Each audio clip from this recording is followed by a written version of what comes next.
Thank you. I'm humbled to be included among the speakers today, and I'm still in shock that I'm here, but humbled. Thank you to the organizers. And my name is Dr. Muhammad Zuhdi Jasser, and I'm a proud, devout American Muslim. I'm the founder of the American Islamic Forum for Democracy, whose mission is to provide an authentic Muslim voice, advocating for the preservation of our founding principles of the U.S. Constitution: liberty and freedom through the separation of mosque and state. Our organization is in a daily fight against the ideology that fuels radical Islam. Prosecutive decision, then he shouldn't have investigated. That was the time to pull up. Okay. There have been a number of leaks coming out of the Justice Department and FBI during high-profile investigations. The Inspector General found that during the department's investigation of Hillary Clinton for mishandling highly classified information, there was a culture of unauthorized media contacts. During the Russian investigation, the leaks continued. Leaks undermined the ability of investigators to investigate. Further leaks to the papers while Congress's questions to the department go unanswered is unacceptable. Why? What are you doing to investigate unauthorized media contacts by the department and FBI officials during the Russian investigation? We have multiple criminal leak investigations underway. The clarity of love of country, love of liberty, and love of faith. Three concepts in synergy and not in conflict. Three concepts that my parents taught me that molded my unconflicted identity. That identity is what I think is the key to defeating global terrorism. It was a breeding ground for the values that I believe will ultimately bring Islam into modernity. By coming to America, my parents spared me and my sisters the suffocation of the corrupt, despotic environment that has stifled Muslims in the Middle East during the past half-century. The so-called Muslim world is trapped in a binary choice between Arab secular fascism, the Nazism of the Middle East, and militant political Islam. We've seen this struggle borne out in Iran between the mullahs and the secular fascists that preceded them, in Saudi Arabia between the tribal despotic monarchs and the radical Wahhabis who control the law, in Egypt and Syria between the fascists of the Mubarak and the Assads, and the theocrats of the Muslim Brotherhood, and in Pakistan between the oppressive secular national Pakistani nationalists and the Deobandi radical Islamists. And that's just to name a few throughout the Muslim world. Policy debate in this world has been wrongly focused on this binary choice. There is a third option, however, and that is universal liberty. As freedom fighters, all of you know about this third choice. The people who live every day under the boot of fascists, whether they're theocrats or secularists, also understand very well the need for a liberty-based interpretation of Islam and government. But many have been deceived that the West, and many Muslims have been deceived that the West and secular governments defile their faith. My parents taught me that there is a third option from their first days, the minute they stepped on the soil in the United States. They abandoned failed Syrian nationalism, immediately embraced American nationalism, which gave them the opportunity of personal freedoms and liberty. They understood that America stood for majority rule, but the minority was protected like nowhere else in the world. The opportunities for all of us included that of learning an unfiltered history, not dictated by government, investigating and innovating from the essence of our philosophy of our faith, expressing our every idea, whether wrong or right, questioning every authority unencumbered by tribalism, fealty, or thought police, creating the ideas of poetry and music without censorship, and building free, liberal, Islamic, and secular institutions that will eventually leave a generational legacy for my wife and my children. This comfort, this freedom came out of a common secular nationalism and equality under one law, under God, under reason, where every citizen, blind to faith, race, national origin, or creed, had equal access to government. My parents taught me that that was a novel concept that was very consistent with our faith, but yet was new and was innovative as far as they were concerned from the environment that they came from in Syria. My grandfather, Zudi Jasser, a businessman who saw his businesses stolen, confiscated by the Syrian coups in the 50s, a newspaper man who went in and out of house arrest as he wrote opinions and editorials about the value of democracy and freedom in Syria, and ultimately had to flee after my father and mother fled. But he visioned inside and outside of Syria for a greater Middle East that recognized universal human rights. It is in his memory and my father's, who brought our family to the United States, and for my children, that I've dedicated my work for liberty and against Islamism, or political Islam. My family's experiences in Syria and America have taught me infinitely about how a nation based in a unifying immigrant ideology with central principles of freedom, individual rights, freedom of speech, assembly, and most importantly, an establishment clause like we have in the United States can be the laboratory for Muslim reform and the modernization of our own interpretation of Islam, a new enlightenment, if you will. For I believe the majority of Muslims have already, through their practice, reformed their faith. But still, the books and the laws and the understanding and the institutions need to be brought up to speed. My understanding of American Muslim identity came out of this principle of universal liberty, and it did not come out of a vacuum. These were hatched out of what happened to my family in despotic Syria, a Western education, and an open-minded Islam. It also came as a result of growing up in the climate of religious freedom and the antagonism of debate in the United States. In recent years, however, being an American Muslim has come with many struggles and heartaches. The attacks of September 11, the recent Fort Hood massacre, and the recent exponentially growing number of radicalized Muslims in the West have instilled deep fear in my fellow citizens in the United States.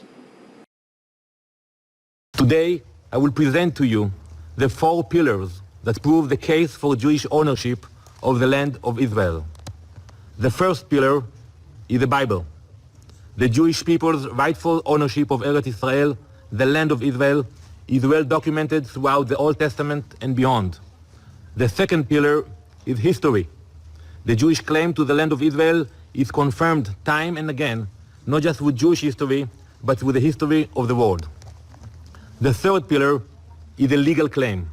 Our rights to the land are codified in international law, including in the documents that founded this very body.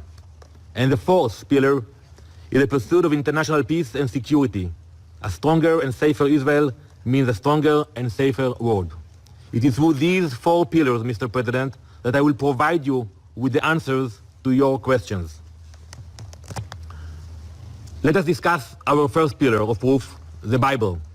The Jewish people's right to the land of Israel is mentioned over a dozen times in the Tanakh, the Hebrew Bible, which includes the Torah, the Old Testament, the prophets, and the writings.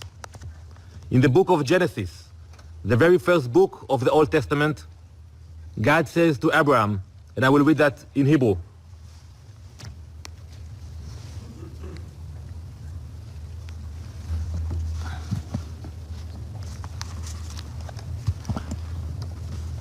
והקמתי את בריתי ביני ובינך ובין זרעך אחריך לדורותם לברית עולם, להיות לך לאלוהים ולזרעך אחריך, ונתתי לך ולזרעך אחריך את ארץ מגוריך, את כל ארץ כנען לאחוזת עולם, והייתי להם לאלוהים. And I will now read the translation in English. And I will establish my covenant between me and you and your descendants after you throughout their generations for an everlasting covenant. And I will give to you and to your descendants after you all the land of Canaan for an everlasting possession, and I will be their God. This is a deed to our land. From the book of Genesis to the Jewish exodus from Egypt, to receiving the Torah on Mount Sinai, and to the realization of God's covenant in the Holy Land of Israel, the Bible paints a consistent picture. The entire history of our people and our connection to Eretz Israel begins right here.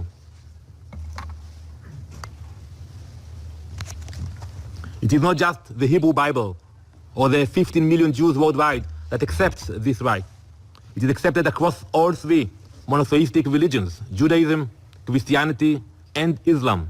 The Quran itself accepts the divine deed of the Jewish people to the land of Israel. Our Islam, that of Muslims advocating for liberty rather than political Islam, has been choked off, even in the West.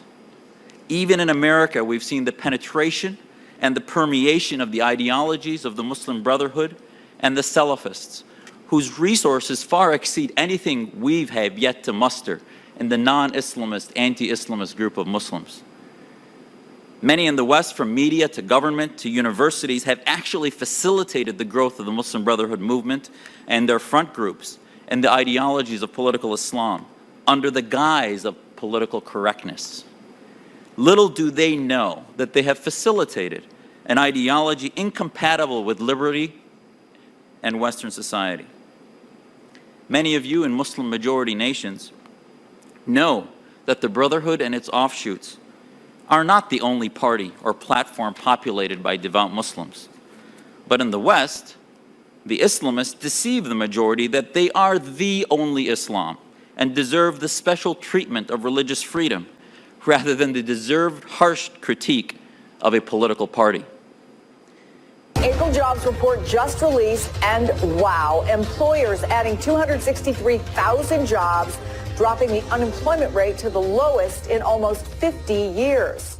Those numbers presenting a 2020 challenge for the Democrats. You're right, it presents a political challenge. The economy is good, it's not fantastic, but Democrats are going to have to make the argument for why they can make it better. Yeah, let's talk about the argument they can make. Obviously, they can say, this is not something Donald Trump created. Sure. We've been seeing this as a steady, strong economy since, what, 2009? Yes. And if you're one of these people who have had a job for a long time, wages are flat. Yeah. They can definitely point to the income disparity. The money that's being made is going to the upper 1% or less. Of course, and they will make that argument that this is not a very shared economy. They need to make some of an economic argument that, hey, Trump didn't really do all this and his tax cuts mainly blew up the debt and deficit. I think what makes a lot of Democrats I talk to really nervous is that exactly what Mick Mulvaney said, which is that people will vote for somebody they don't like if they feel like the economy is strong. Relevant in the 21st century. This is not heresy, as my clerical colleagues try to tell me, but it is the truth. Perhaps most importantly, Muslims who realize that a theocratic Islamic society is still subject to the foibles of man and without the protections of individual liberty is open to the corruption which comes with absolute power. Living in a country with a secular government that protects individual liberties affords Muslims actually a far better atmosphere to practice our faith than living in an Islamic society that is controlled by a theocratic despot, no matter how moderated the Islamists try to make their councils or their majlis appear. A secular government does not have to mean a secular society. That is what America, that is what the West taught me and my family. We do not live in a black and white world. We must show and teach Muslim youth what my family taught me in Wisconsin in my youth, that a secular government like America can be a beacon of liberty for religious freedom and devotional spiritual freedom. Yes, a government can stand against theocracy and governmental Sharia, while at the same time standing for the free practice of Islam and every other faith equally under the law. These ideas are at the heart of the battle for the soul of Islam that is raging across the globe. As the contest of ideas grows in the struggle for the very souls of Muslims, the increase in the threats of radical Islam make me fear for the future of my children. The streets of Venezuela on fire this week again. And as the protests grow louder, so do the whispers of exactly how Iran and its proxy Hezbollah is supporting the Maduro regime. People don't recognize that Hezbollah has active cells. The Iranians are impacting the people of Venezuela and throughout South America. We have an obligation to take down that risk for America. Tehran and Caracas have decades of close relationships, and reports of Hezbollah activities on the ground are drawing the attention not only of the U.S., but also of international analysts. The reports are out there. It's very hard to come by the evidence until now. But the fact of the matter is that Venezuela remains an important strategic asset for Iran. It gives Iran an entry point into the Western Hemisphere. Iran has set up, and Hezbollah have set up an infrastructure in that country for many years.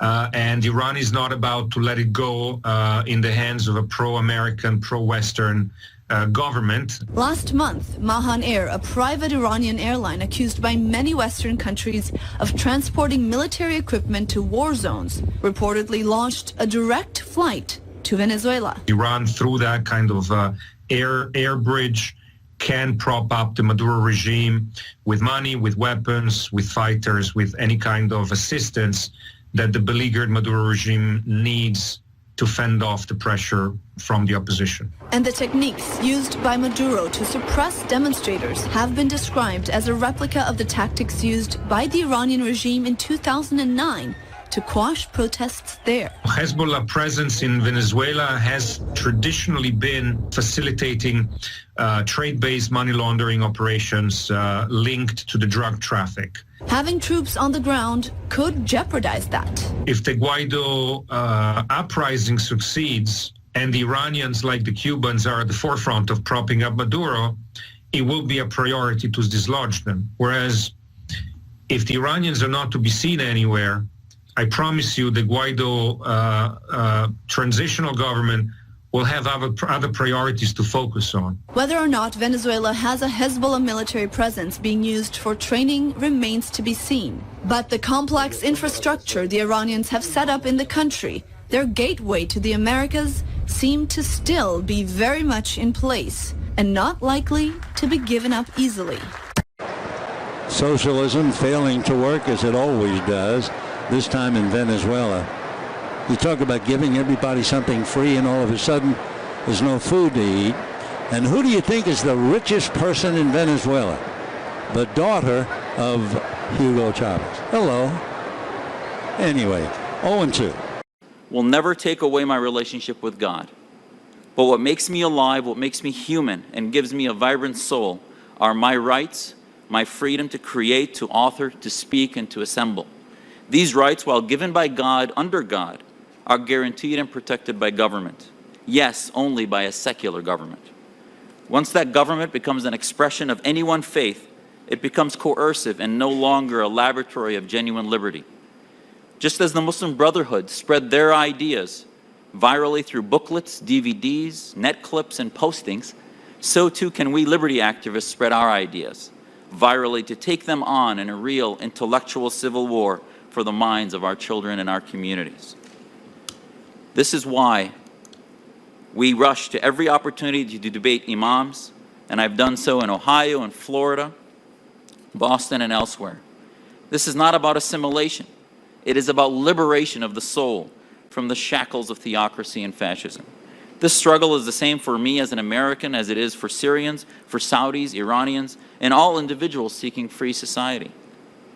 The nucleus of this idea, when presented in a fair playing field, in every nation will win in this civil war within the Muslim consciousness. The security of the planet and the future of our children hang in the balance.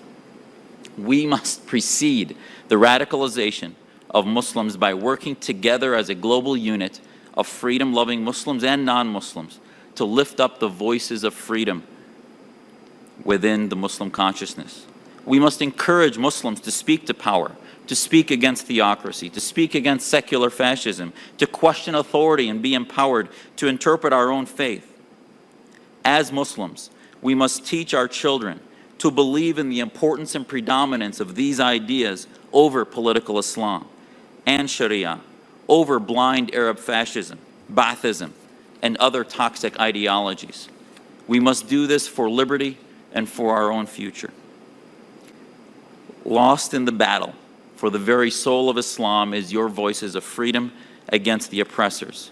Let our laboratory in America join your courage, your voices, your drive, and your needs, and together we can build a new future for Muslim-majority nations that respects reason, that respects one law, and respects universal human rights. Our future will not be dominated. I refuse to allow our future as Muslims to be dominated by governmental Sharia or the illusion of the Islamic State. Together we can feed off each other and exponentially augment our efforts, which are otherwise in a vacuum. That's what the Brotherhood has done. So too can we, freedom activists. Our Muslim Liberty Project at AIFD seeks to give a voice and platform for freedom-loving Muslims against political Islam. Join us. Let us work together to show Muslims around the world that there is a third pathway, religious liberty. Muslims that can separate political Islam from spiritual Islam. Let us teach Muslims from my children and their children on that liberty affords the freest practice of Islam. We dream of building a future through the separation of mosque and state, and with your help we can bring this vision to reality. Thank you.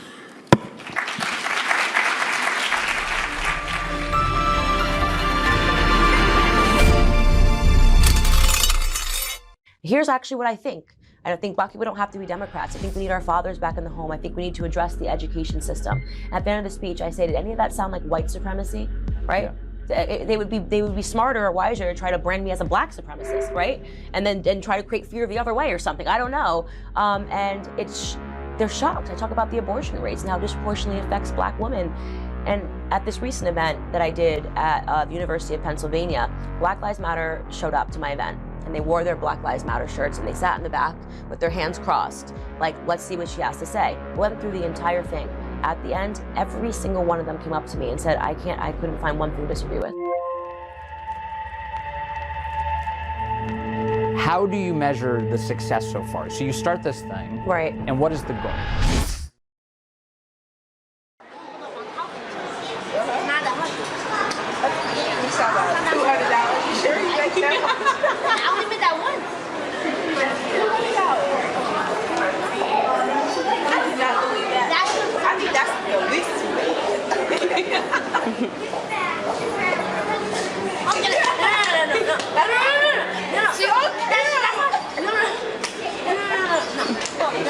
Some dude came up to me and he gave me $100 bill. Somebody else gave me $100.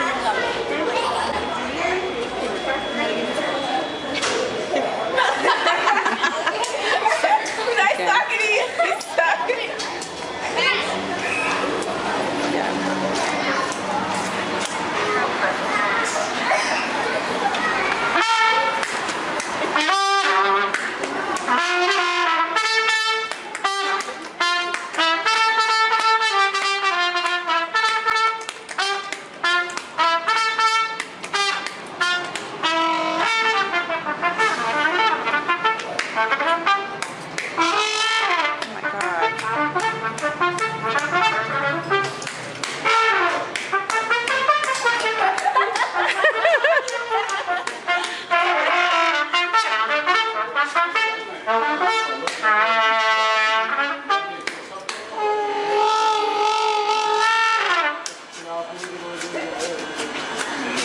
Oh my gosh.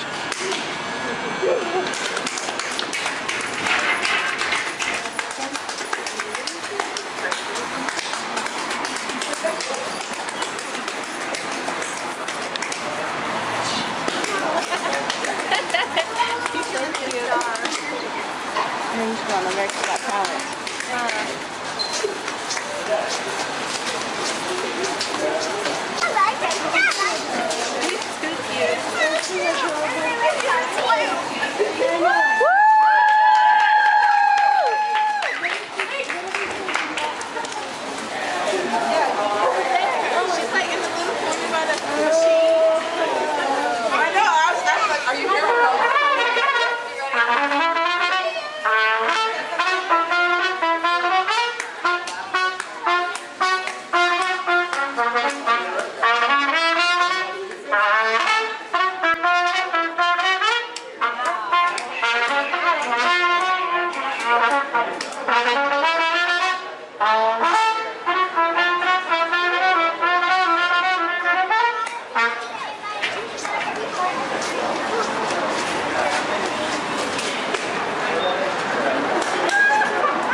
Mr. Vice President, thank you so much for joining Fox and Friends. We appreciate it. Pete, good to be with you in Minnesota. Yes, it's great to thank you for being in my home state here. You've been around the state today. You're talking about trade, manufacturing, farming, the USMCA. What's your message here? Right. Well, our message is the American economy is roaring. Thanks to the leadership that President Trump has brought to this country, we have the USMCA that levels the playing field for American manufacturing, for American steel, and it's absolutely essential that the American people let the Congress know that they need to enact the USMCA this year. Now, do you think Speaker Pelosi's going to do it? I mean, ultimately, Democrats would have to be willing to bring this to the floor. Well, look, if the USMCA comes to the floor, it's going to pass. And it's going to pass with bipartisan support. And speaking of trade, China, where are we in this very big trade deal? Well, the China delegation is here again. The vice premier is here. President Trump said yesterday that he received another good letter from President Xi. He has a strong relationship. We believe a deal is possible, but what President Trump has made clear is we think we're in a very strong position either way. Now, in Minnesota, we've also made a lot of national news because of one of our representatives, Ilhan Omar. Her district is right next door to here. Right. Is she a reflection of the Democrat Party? What's your take today on Ilhan Omar? Look, Ilhan Omar has made statements, anti-Semitic comments, statements against our most cherished ally, Israel, that ought to be rejected by every American. And frankly, the fact that very recently she's been trying to blame the United States of America for the deprivation and the poverty brought on by the dictatorship in Venezuela. It tells me, look, the people of Minnesota will decide whether or not she remains in Congress. But Congresswoman Ilhan Omar has no place on the House Foreign Affairs Committee, and the Democratic leadership ought to remove her. Some developments on the Korean Peninsula with North Korea, missiles being fired. We captured a ship or intercepted a ship as well. Right. Are we headed in the wrong direction there in the deal to denuclearize? Well, look, President Trump truly believes that Chairman Kim wants to negotiate, but as he said yesterday, it doesn't look like he wants to negotiate right now. And so, look, we're going to continue to stand firm. You've heard the reports recently that there's a bipartisan subpoena of the president's son, Donald Trump Jr. What do you make of the subpoena of Donald Trump Jr.? Well, look, for 2.5 years, this administration and the Trump family fully cooperated with the special counsel. Literally, millions of pages of documents, thousands of hours of testimony, cooperation, and the Mueller report is in. No collusion, no obstruction. As the Senate Majority Leader said on the floor of the Senate this week, Mitch McConnell said, case closed. And, that's why I think it's frustrating to millions of Americans. Nancy Pelosi says we're in a constitutional crisis over Bill Barr. Are we in a constitutional crisis? No. The President and I fully support Attorney General Barr's decision to refuse to testify under the conditions that the Judiciary Committee put forward. I was on the Judiciary Committee for more than a decade. I don't have any memory of a member of the cabinet ever being questioned by committee staff. Mm-hmm. And I served under Republican and Democrat presidents. So look, this is not a constitutional crisis. This can be resolved. We'll leave it to the Attorney General to work out arrangements, but it's time to dial down the rhetoric on Capitol Hill. Well, good luck with that, dialing down the rhetoric. But I mean, he really felt like someone who was truly treating the Barr stuff, the Mueller stuff, as a thing of the past, and charging ahead and saying, look at these jobs. Look at right here, this steel factory in St. Paul, Minnesota. It's thriving. I talked to one of the guys on the floor. He said, I've been here for 40 years. It's never been anywhere near as strong as it is right now, and it happened under the Trump administration. He said, I'm not a partisan guy. I just look at the facts. These jobs are coming back. The industry is coming back. If you have that kind of sentiment amongst blue-collar workers, that's a good sign. Well, no wonder Mike Pence went there. Yes, that's true. They went to the one that was booming. They also talked to farmers because there's a lot of pressure on Colin Peterson. He's the Democrat chair of the Ag Committee to move the USMCA. Nancy Pelosi doesn't want to give the president a win, but if they moved it, it would pass in the House today, even with Democratic.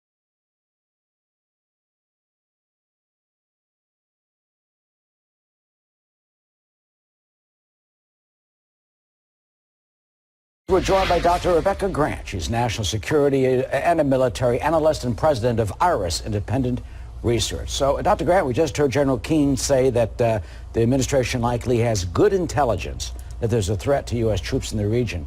What do you think they have, and how serious is that threat?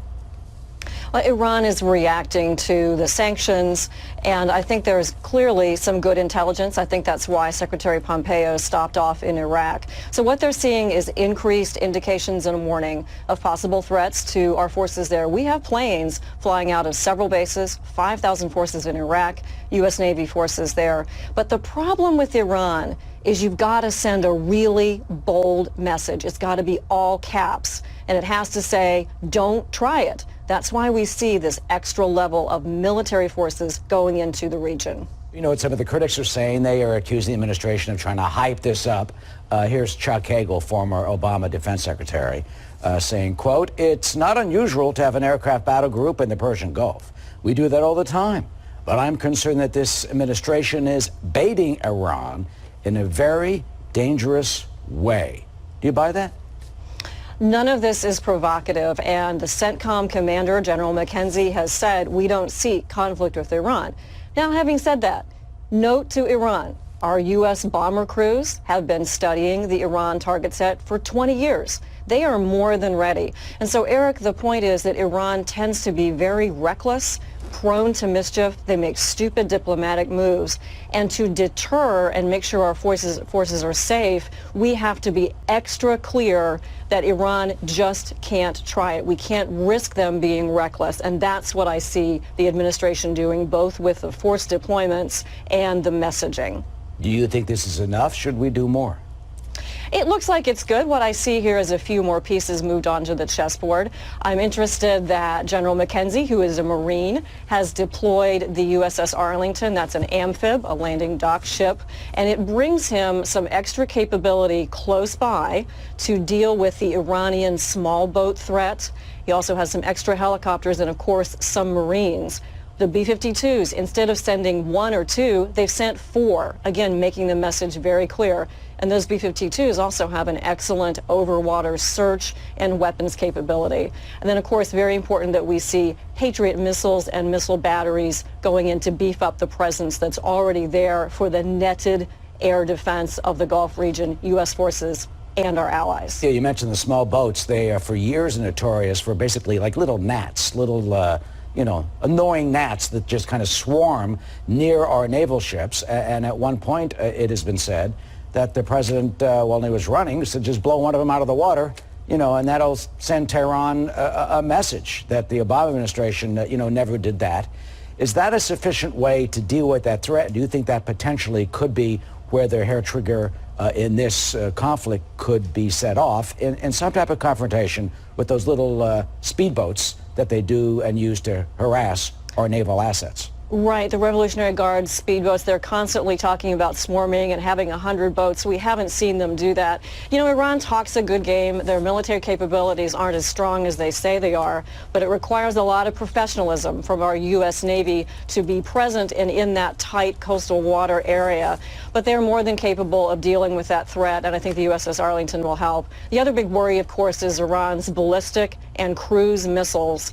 And the Patriots going in there, Eric, is really important to note. These aren't your 1991 Gulf War Patriot batteries. There is a new GEM-T missile that has an excellent fuse, excellent seeker, and is really more than capable of dealing with the very nasty Iranian cruise missile threat. I think in addition to possible terror attacks sponsored by Iran, that ballistic and cruise missile threat is really on the minds of our commanders. And so these forces are very much targeted to deter and to intercept that missile threat if Iran is stupid enough to try it. And where would they, without giving up anything, where do you think they would be placed, number one? And number two, do you think they can protect land like Israel's Iron Dome? Right, so our Patriot batteries are in several of our regional allies. I think that's pretty well known. It's a great system. It's an air and missile defense interceptor, the best in the world and very much capable of doing that. And that means that our forces still have the ability to operate with a degree of safety there. And again, it's deterrence. It's time to put the economic squeeze on Iran with the sanctions. We've got to buckle down the military piece and make it double extra clear that Iran knows they're overmatched against our forces in the Gulf. Do not try it. Yeah, don't tell that to some Iranians. Here's what was reported by the Iranian student news agency via Reuters from one of the leaders there, an Ayatollah. Their billion-dollar fleet, meaning us, can be destroyed with one missile. If they attempt any move, they will face dozens of missiles because at that time, officials won't be in charge to act cautiously. But instead, things will be in the hands of our beloved leader, Ayatollah Ali Khamenei. In other words, they're saying they think they can destroy our warship with one missile. Talk about talking a good game. Is that even at all in any realm of reality in the universe plausible at all? Typical rhetoric for them, and I would say no, they don't have that capability. But Eric, it shows you how bad their intention is. Iran does have at least 10 separate types of ballistic missiles deployed or in development. This is not a state that we can trust. They've made the threats about moving towards enriching uranium. Everything they do, worst diplomats in the world, reckless, stupid, and I don't think they have that capability, but the fact that they would threaten it is all the more reason for us to deploy our forces, work with allies, and keep pressure on to get some change. We cannot live as a world with this regime for the next millions of years. They have got to understand they need to be part of the world order, knock off the terrorism, the provocative military deployments, and do not violate that nuclear deal. And they have the blood of 603 American servicemen and women who were killed in Iraq by Iranian-backed forces. Correct. Dr. Rebecca Grant, always good to see you. Thank you for your insight today. Thank you. Thank you.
it, didn't it?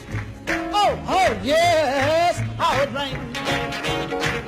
I said it rained, children.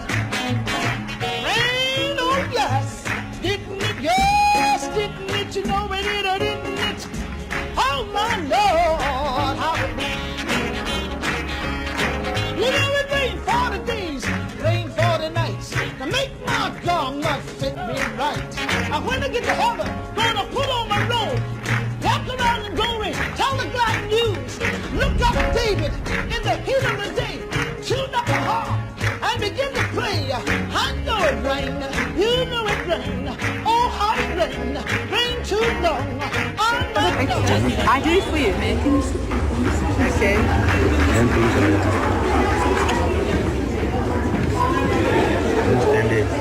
Thank you.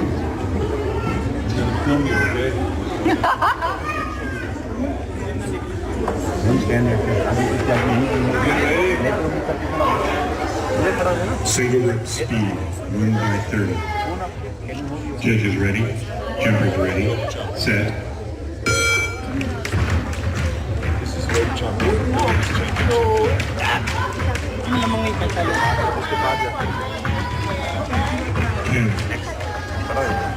Hold on. Then smile. One more. Last. Who's this?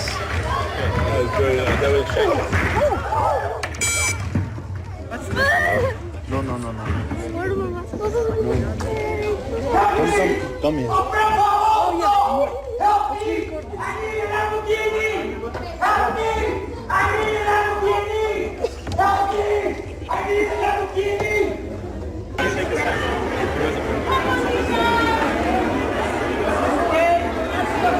He actually got to Arnold?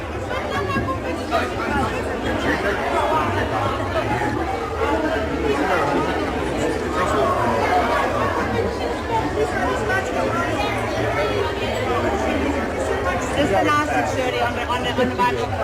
Ready? Thank you very much for coming. Absolutely, thank you. Thank you for having us.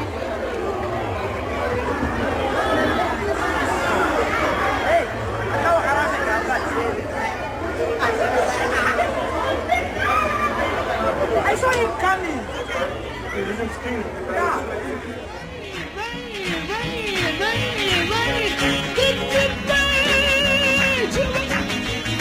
Rain, oh yes, didn't it? Yes, didn't it? You know it did or didn't it? Oh my Lord, how it rained.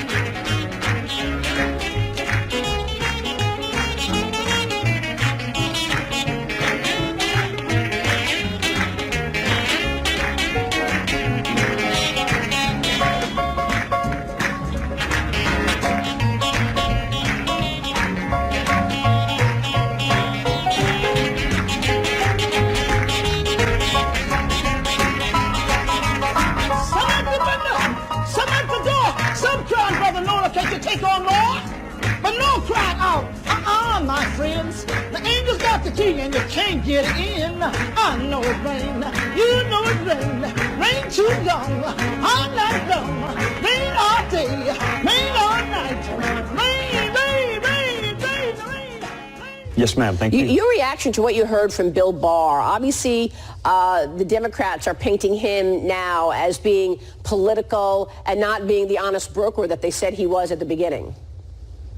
Yeah, I don't think they like the old AG either. They're not going to like whoever replaces Bill Barr. There are a lot of serious questions that need to be asked. When did the Russia probe begin? When did it become hopelessly commingled with the Trump campaign? What was the factual predicate?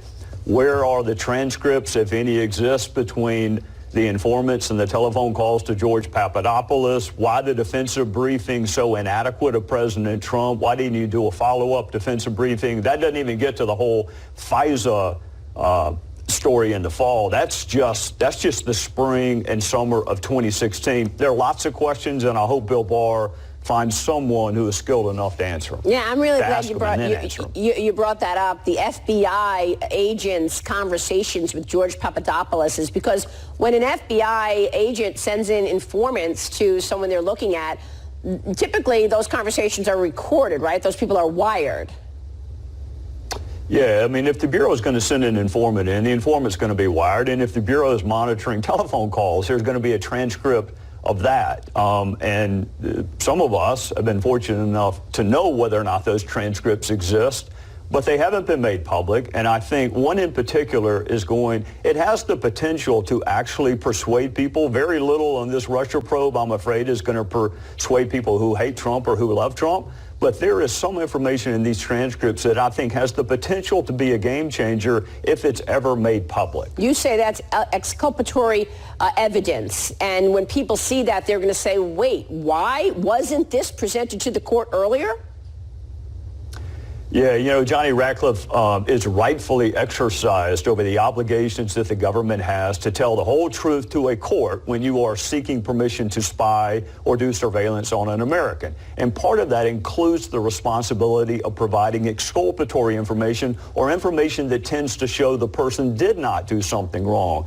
If you have exculpatory information and you don't share it with the court, that ain't good. I've seen it. Johnny's seen it. I'd love for your viewers to see it. All right, so that's the transcripts of FBI agents and George Papadopoulos. We're going to be on the lookout for that. Take me back to an email that Jim Comey wrote to his upper echelon staff. This is also considered classified, but you've seen it.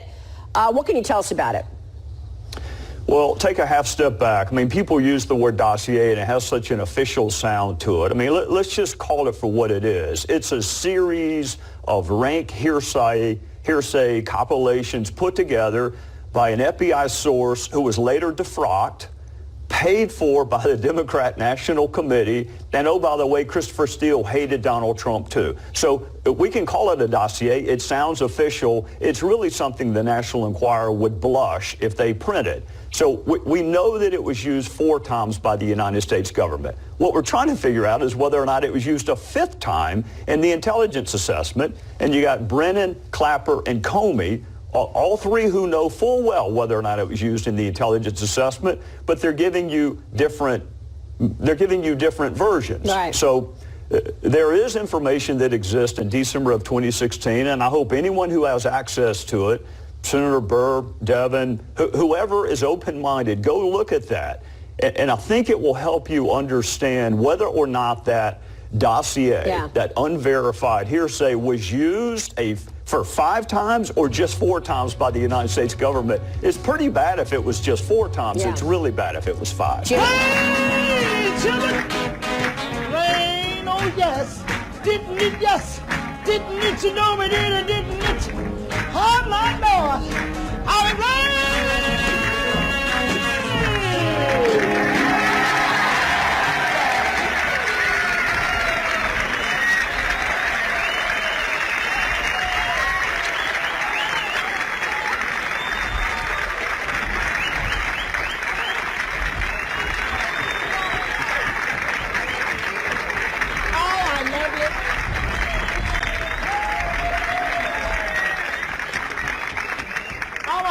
So, my English friends, forever and ever until I leave this world. But I kind of feel trouble. The train is gone, but I'm going to catch the next one. Trouble in mind, I'm blue, but I won't be blue always. Because the sun is going to shine. Lord, that joy someday.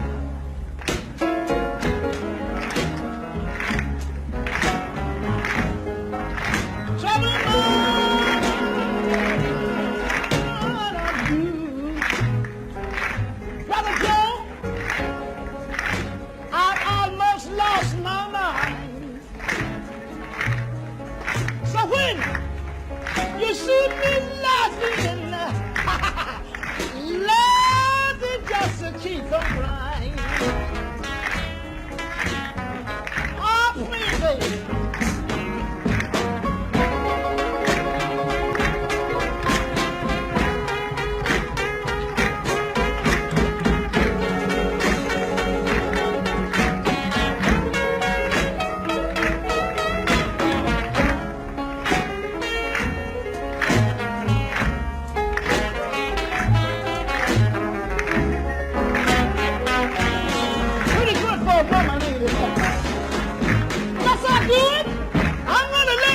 drink.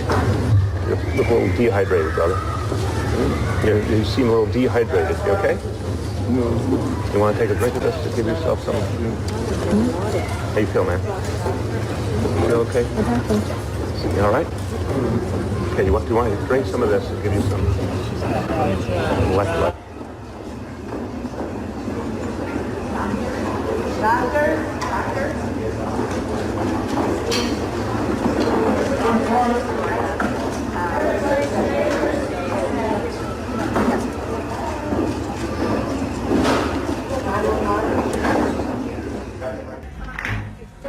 Lay my head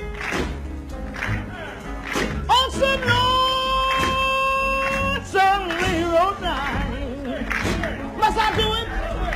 Let my 219 train pacify my mind. I'm gonna chase my mind. I'm going down to New Orleans. I'm gonna give that old man of mine a call.